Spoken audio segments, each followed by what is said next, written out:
Besi. Qarana gidey. Ha. Qarana. Nomerdan olib qo'ymas.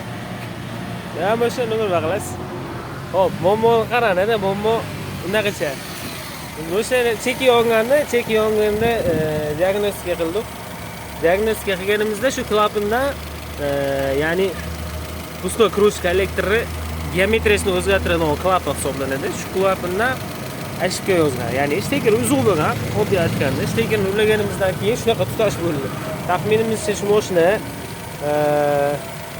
mana kollektor постоянно primoy holatda yurganda qanchadir muddat kollektor ikkinchi qismiga yo'q, nagarlar to'planib qolgan. Shular o'zi chiqib ketyapti-da endi.